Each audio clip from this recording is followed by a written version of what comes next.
awesome with that. And obviously, he's getting more and more experience in the offense, and it's fun to watch him and work with him. So So, I've enjoyed it. Yeah, thanks. So, Duggar becoming a captain, how have you seen him grow as a leader since he first got here? Yeah, he Doug has really set the tone for himself. I'd say since the day he got here. And that's what's been such pleasure with working with him every day. Is it's not like he's changed a lot since he's been here. He's always been mature, always been had a very high standard for himself, and takes ownership of everything he does. And that's a great mark of a leader, where his standard is so high and he has to elevate himself to that every day, which he does consistently. And that's what makes him, continue to improve year after year, day after day. And that's how you get to the level of player that he's at, is that, that mindset and getting better every day and commitment to the team, doing what's best for the team, all those things. He's been excellent since he got here. And I'm just happy to see, the public be able to see something like that and understand how much a leader he is, because it's hard, to understand when you're not in the building. But he's been like that since day one, and very lucky to have him on this defense. It's awesome. He gave a lot of credit to Devin. Oh, you got it. He was talking on the defense. Obviously he's a captain, a leader of the team, leader of the defense, but leader of the linebacker room. Been there. Hate seeing that. But again, it's next man up mentality as far as that goes. But still be around. He was floating around. So it's always good to have a guy like that with so much knowledge, and a guy that teammates look up to be around. So that's always good. how much, if at all, does that change what you guys do defensively? Again, it's still the next man up mentality. We got a really good room. Obviously, it's going to be a collaborative effort. He meant a lot and does a lot for our defense as far as communication, adjustment, and getting guys lined up. So that'll be part of the mix. Having a collaborative part of that, whether it's being in my room or somebody else's room. But we got the guys to do it. So how different does the 49ers offense function without McCaffrey? They're still, still rolling, still doing their thing.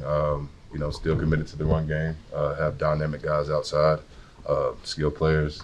Not only good at catching the ball, but those guys are excellent at, just blocking too. So, not much has, really changed as far as that aspect. Mason's done a great job as far as stepping in and contributing, in the run game and the pass game. So, he's a talented guy too. When you see what Jennings did last week, do you kind of buy into the idea that literally everybody's a go-to guy, like we were just saying? Oh yeah, no, absolutely. Again, they have talented guys,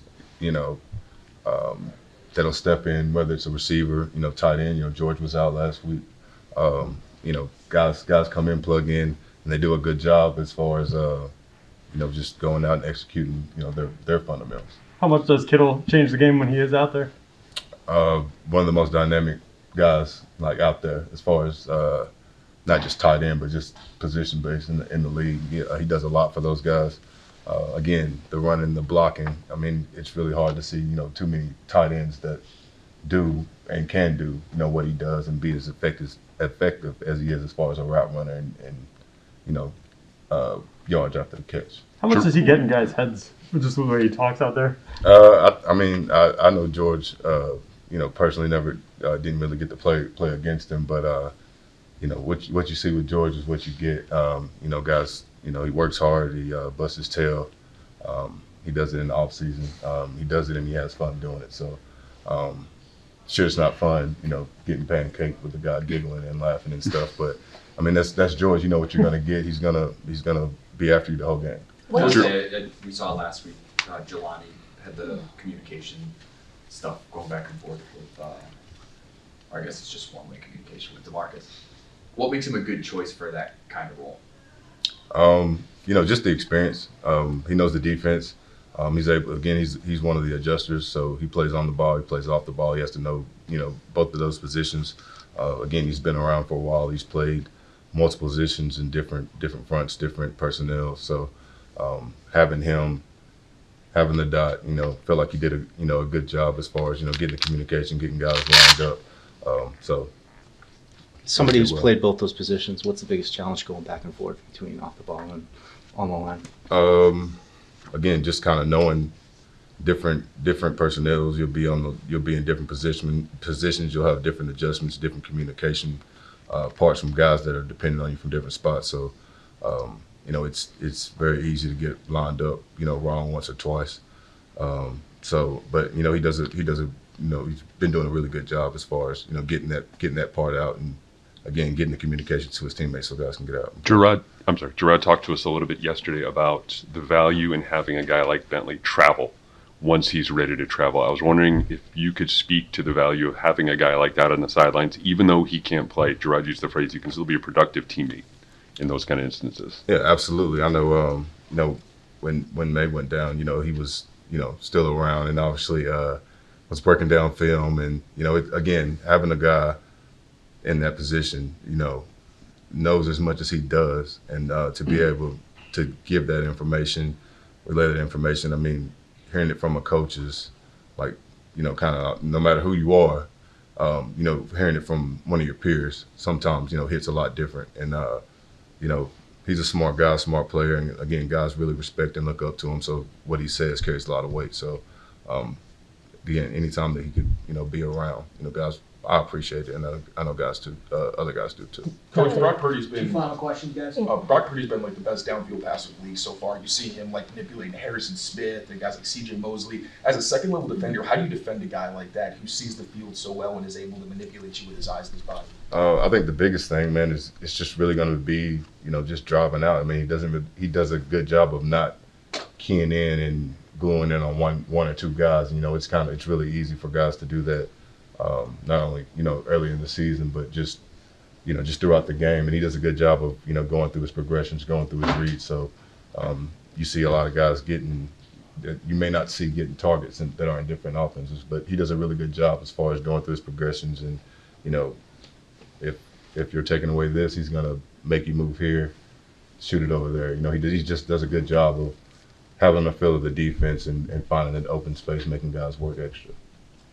How different is game day for you now as a coach compared to a player, just in terms of pregame routine and stuff like that? A lot easier than playing. A lot less anxiety. But again, man, I tell the guys all the time. I live through those guys' play. I live through the way they practice, and just really try to treat it with the utmost respect. Like I'm still playing. So. Anything that those guys need up until the final minute, I'm willing to do it. But my routine is, I guess I don't really have like a huge one, but it's just more of just making sure guys are ready. Whatever they need, whether it's a cut up or last final nuggets or tips or whatever. Me and Benny do a good job of collaborating. Benny DePalma do a good job of collaborating together, and just really like whatever those guys need up until the final minute. We just do our best to give those guys that. Thank you. Thanks, Coach. What's going on? How's it going? Good. Yeah. But how big of a challenge is it this weekend?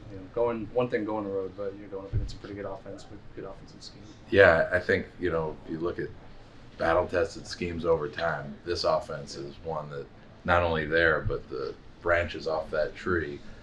It presents a lot of problems in the run game and play action, and drop back pass. They're able to get vertical and horizontal advantages on you based on their speed and their talent and their scheme, and it's a really good challenge. Kyle Shanahan, one of the great play callers in the league, and understands how to attack defenses. So you've seen a lot of quarterbacks in your career. So I'm curious what you've noticed or seen from Drake May this year, sort of the season's gone on, or the off season. Yeah, works incredibly hard. Keeps getting better every day, and the guys that lock in and work on their craft, you see that growth, especially as young players. 1 week to the next week to the next week, those guys are rapidly improving because it's all new to them at this level, and you see that growth, and the guys that come in with a growth mindset take off, and he's one of those guys. Just Yeah. what have you seen containing the quarterback in the pocket seems like a big point of emphasis for you guys. Just what have you seen or been some of the issues? I know every play is different, but what are some I think it goes back to our fundamentals of our rush lanes and how we rush and where we rush. And I think, going against good quarterbacks and good offenses, regardless of containing quarterback or tackling all those things, like good offenses expose bad technique, right? And great players, great quarterbacks expose technique that needs to improve from play to play. So we need to make sure our technique is at a high level and understand the quarterbacks that we're playing, how we rush them. That's something moving forward is a fundamental thing for us from first OTA to the last game of the season. We're going to be harping on those details. And there's like some spots where it seems like there might be some scheme rushes and kind of put guys in aggressive spots, and then the quarterback kind of gets outside the pocket from there. How do you kind of coach them to, blitz, but he might come towards you, so kind of keep him in the pocket? Yeah, I think that goes back to our fundamentals. Like, there's not going to be a scheme in our playbook that says we're okay with letting the quarterback out. So all those things are accounted for. We just got to lean on our fundamentals, lean on our rush lane discipline, things like that, and then understand each quarterback and how they want to escape the pocket and not let them do it. To that point, you go back and charting some of the plays where you guys have rushed 5 or more. Their offensive success rate has been super high, and I'm curious what you're seeing in the execution, either on your side or theirs, that is something's missing there. Yeah, I mean, I'd say it's we've last 2 weeks played some quarterbacks that have made some really good throws, and Rodgers that's an elite quarterback, whether you rush 2 guys or you rush 7 guys, right? So I think he's made some great throws. We played Geno, and a couple times it goes back to those fundamentals. If you keep those guys bottled up in those pressures, looks different than if you let a guy out on an edge. So I think leaning on, if we execute, if we keep those quarterbacks bottled up, keep those things from happening, we'll like the results. Is there some good defense but just better offense sometimes? Like you mentioned, great throws, those happen. I think it's understood against a guy like Rodgers. It's like you could have a hand right in Steph Curry's face. Right. He's going to hit the 3. That was Rodgers the other night, and we felt like we had a hand in his face plenty, and he made some throws, and you love those challenges because that's what this league's about. Like, you could have great defensive players, you could have great defensive scheme. Sometimes guys are going to make throws and catches in this league, and the guy like Rodgers is going to happen more often than not. Speaking one more just on making throws, going back to Drake, what's is there a player, an example you could provide where you say, okay, this is meaningful growth that I saw here, either extending the play or making a read? Because I know he doesn't know when running scout what you guys are calling with the top unit. Yeah, the thing that's impressive with him is when we have those scout team meetings, he wants to know every detail and understand how that quarterback operates. And him and Joe Milton, they both do a really good job of simulating the look of that team. And I think that he has such a good understanding of different schemes and what people are doing. For a rookie in this league, it's like he's been around a long time and seen a lot of offenses, seen a lot of quarterbacks. But as far as a guy, I think he's unique in that way. That's not something that's very common in the league. The guy's that conscientious, wants to know about it, maybe a team's protection rules for the look team, things like that. These are rare traits. Cool.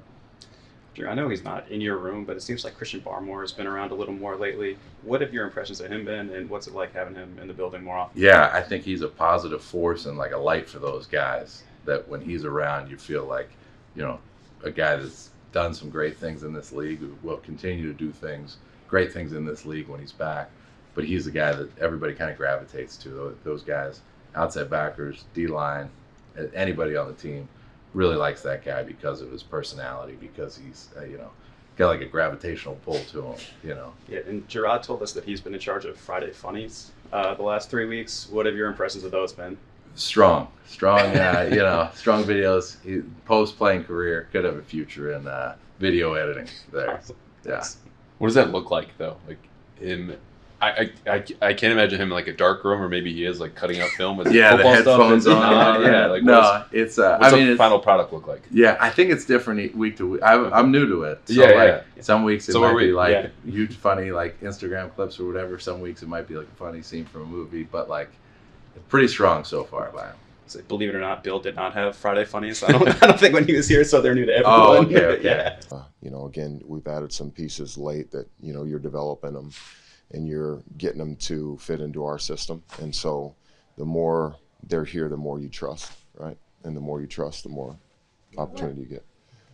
What have you seen from Christian Barmore as he's been sidelined but in the building? Yeah, no, he's just been around, just staying active from a standpoint of being involved in meetings, keeping his mind on football and stuff like that. So it's just been good to have him around for sure. Gerard says he's in charge of Funny Fridays. Are you in the room for that? Yeah, it's just something we do here, something we keep in-house. So it's one of his little projects he's involved with. So.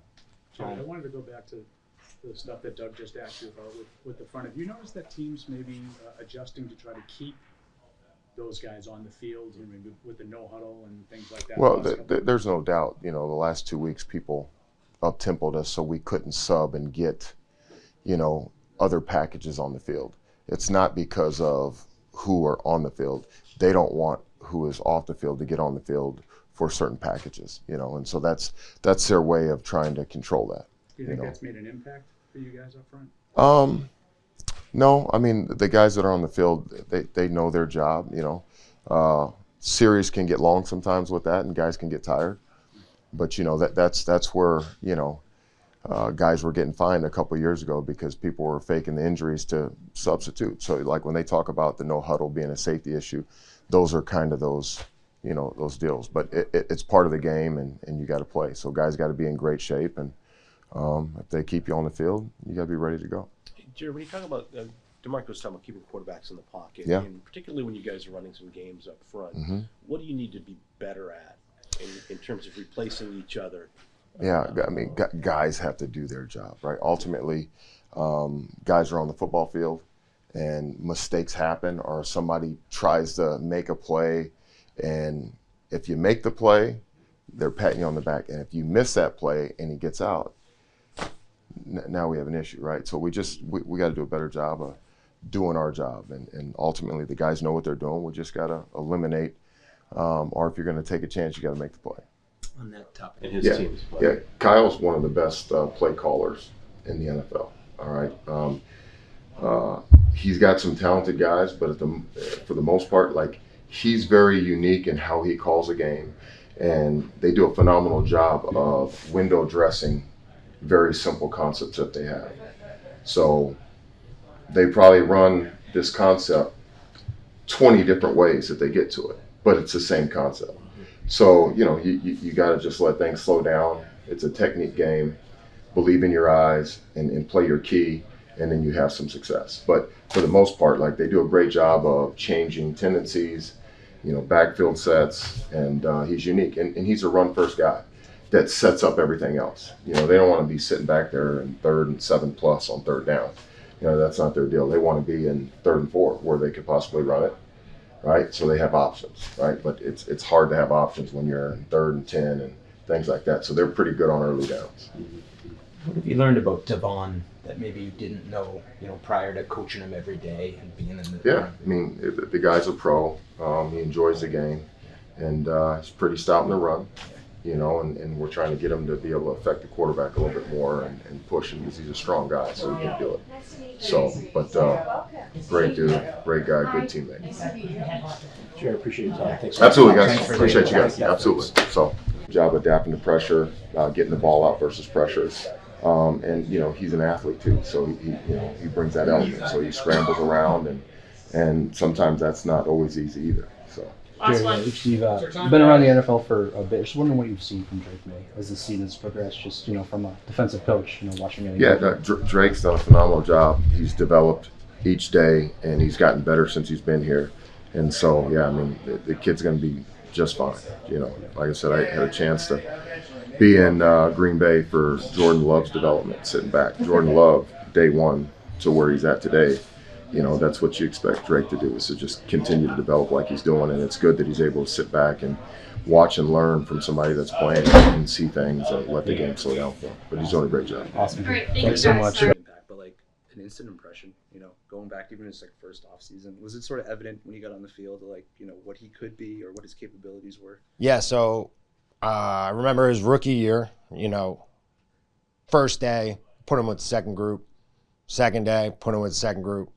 And we all just kind of looked at each other in the defensive staff room after that second day, like, all right, enough of this, right? It's time to put him with the first group. And, you know, he's played to that level, you know, every week since. So, you know, it was pretty evident early on to answer your question. Yeah, makes sense. Thanks, man. Yeah, Appreciate no problem. What's happening? Hey, how we doing today? How you doing? Great, fantastic. I keep missing you, so I came No, early yeah, thank you. I this appreciate time. it. Yeah.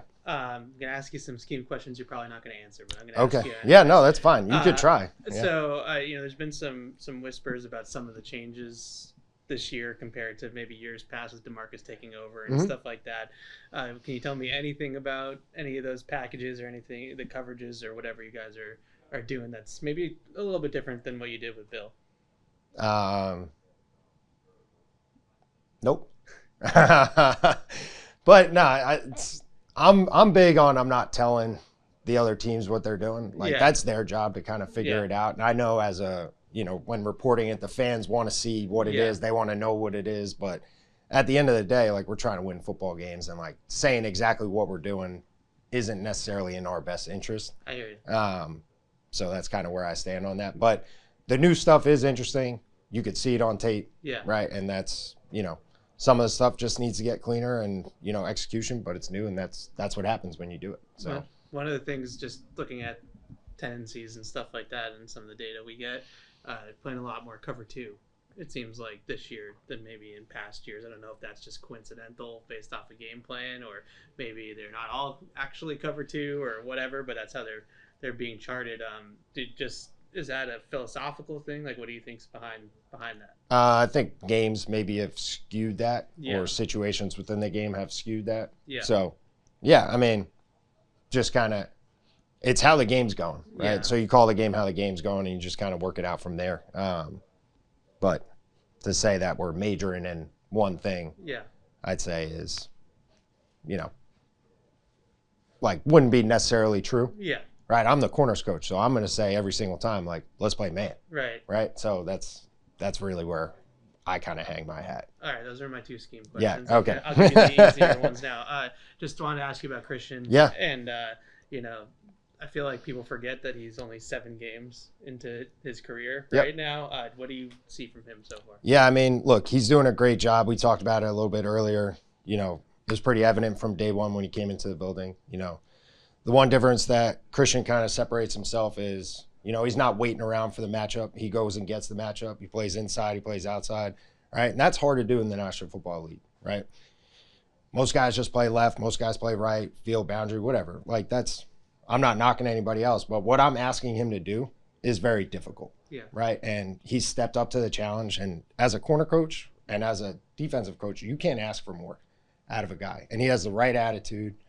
And we talked about this a little bit earlier with somebody else. Like, look, he's always had that dog mentality to want the matchup, to go do those things. But he also is humble enough, if we're not going to do that based off some other reason, he's the one wants to do what's best for the team. So, like, as a corner coach, you can't ask for better, right? Yeah, you kind of, sorry, last one. You kind of just, you know, mentioned it. I was going to ask you, you know, he's lined up everywhere. It seems like you know, he travels inside, outside, even maybe some safety and some rotations. Like, you know, how much of a mental workload is that for him, and how do you guys kind of get him ready to do those types of things? Yeah, he's a really smart guy. So mental workload for him is just how do I say it? I know what you're trying to say. Yeah, exactly. It's a hard word, right? But just put it into buckets, right? And just make it easy for him. But he's a really smart guy, so he can handle that pretty well. Thank you, appreciate it. It seems like offenses around the league are looking to get a taller guy in the slot, and obviously the cornerback group is a little bit smaller right now. How do you compensate for size mismatches? It really depends week to week how that big guy plays. Like, they can put big guys in there that don't play very physical, and then it's just a size matchup down the field, right? Contested catches. Not the case this week. Jennings is very physical, right? So, right, we got some stuff going there, and we'll see how that goes.